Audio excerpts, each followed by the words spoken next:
connection with a high school that has a great forensics tradition. This speech actually won 12th place in the entire state of California, which is pretty amazing. It's a policy speech, and I'm going to let Hans give it, so please give him a welcome.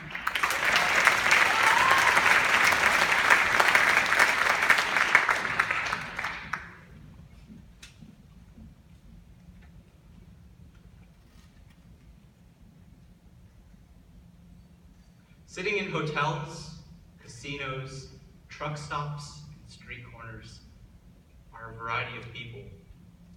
People we think of as just another person whom we could see anywhere.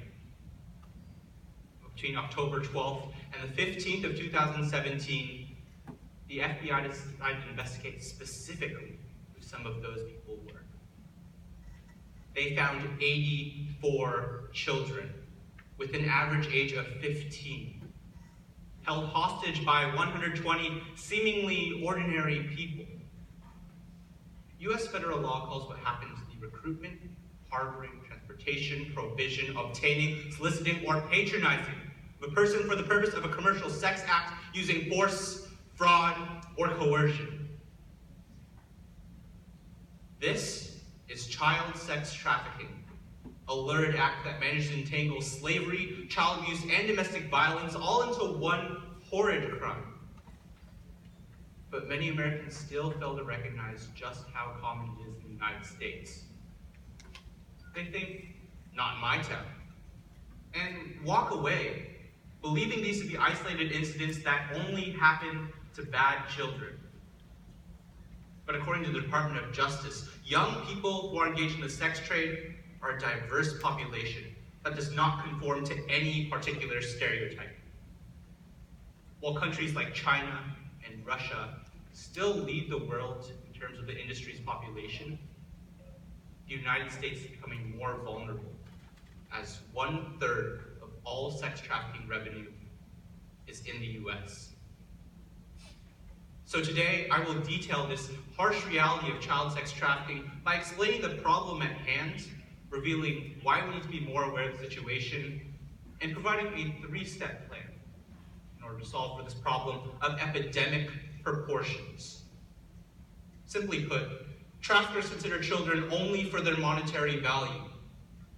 According to the Urban Institute, the underground sex economy in 2014 ranged from $39.9 million in Denver, Colorado, to $290 million in Atlanta, Georgia. One trafficker was specifically reported saying, "To me, the girl's meant a source of income, merchandise you can buy, trade, or sell."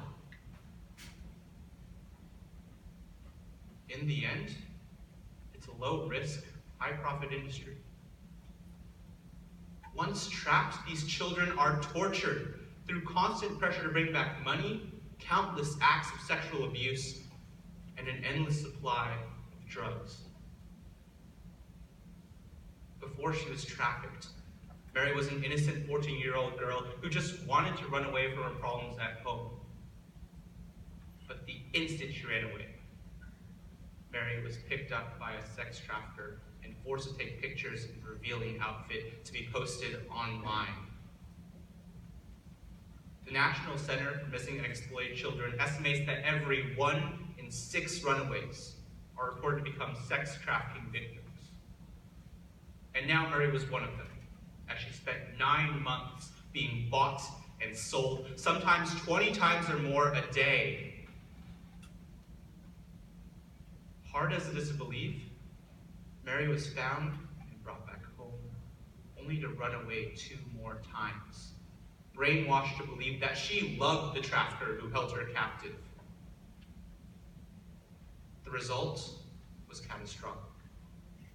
Mary was involved in an incident that left her stabbed, shaved, and burned. Sadly, this isn't the full story. The FBI, police, and other agencies are able to find children like Mary by monitoring every sex trafficker's favorite shopping site. Backpage.com is a website much like Craigslist the way it operates, except with the addition of an adult section. The website has been the target of scrutiny, especially in the past couple of years, because it holds 80% of all ads for underage sex on the internet, amounting to profits of $153.8 million in 2015. You might be interested to hear what some of these ads say to attract these customers and deter officials at the same time. Back pages use phrases like Lolita, Amber Alert, and New in Town as code to identify which of their merchandise is actually a child being sold for sex. Backpage representative Liz McDougall continues to adamantly defend the company by saying, this is not about the money, this is about fighting human trafficking. Confusing. Coming from the company that provides a platform for child sex trafficking under an obscure communications law.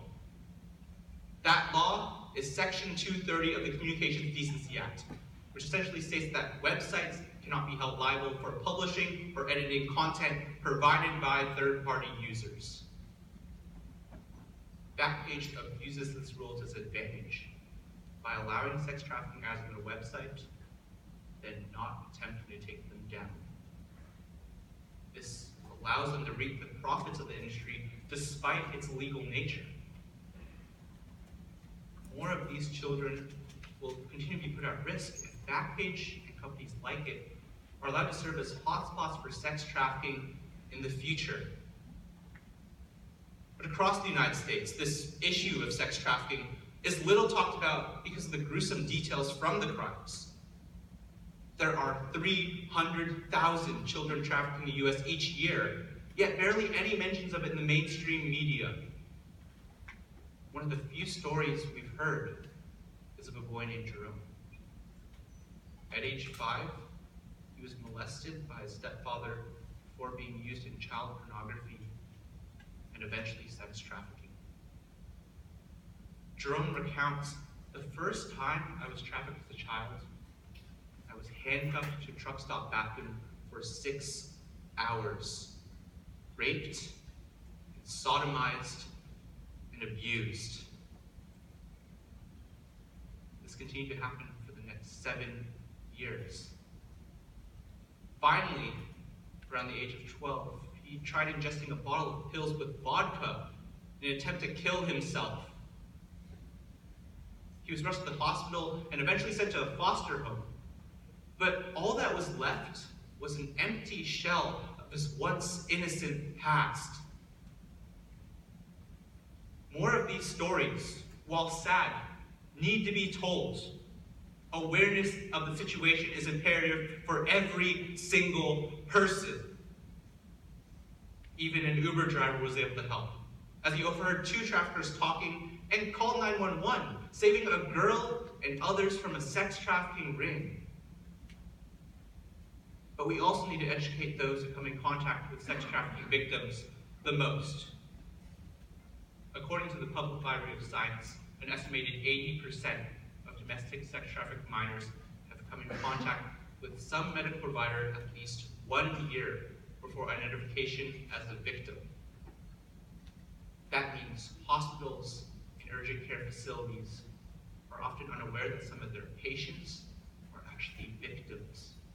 Victims who can't tell their stories in fear of retaliation. Meanwhile, 63% of medical providers report that they've never received any training on how to identify such victims. While there's still something more we can do about this problem, we need to face the issue head on. That's why I'm advocating for the federal government to mandate a 3-step solution. First, Congress must amend Section 230 of the Communications Decency Act to clarify the protections given do not protect those who promote and allow sex trafficking on websites. Congress has passed a version of this bill, but it's so vaguely worded that it only hurts innocent bystanders, misleads the public, and sends a lot of these traffickers underground. Thus, new legislation must be written with more specific wording in regard to protecting user interfaces and stopping these traffickers, so a permanent solution can be created Second, a media campaign run by the Federal Communications Commission must be used so that we can spread the word about the perils of this crime. Everyday people like the Uber driver can make a difference simply by being knowledgeable of child sex trafficking. Third, and most importantly, the Department of Health and Human Services will create and oversee a program to teach these doctors how to identify sex trafficking victims before it's too late. This will allow these doctors and nurses to help these children, not just with the breaks and bruises they come to be treated for, but to save them from lives of misery and abuse. On this issue of sex trafficking, there's no one type of victim and no one type of trafficker. But the industry is one of the fastest growing criminal enterprises in the world, second to only the drug trade. We can't hide from these stories that have been told today. Yes, these are harsh, gruesome atrocities that are hard to hear and even harder to talk about. But we must spread the word about these children who have been trafficked so that we can work to give them the lives they all too well deserve.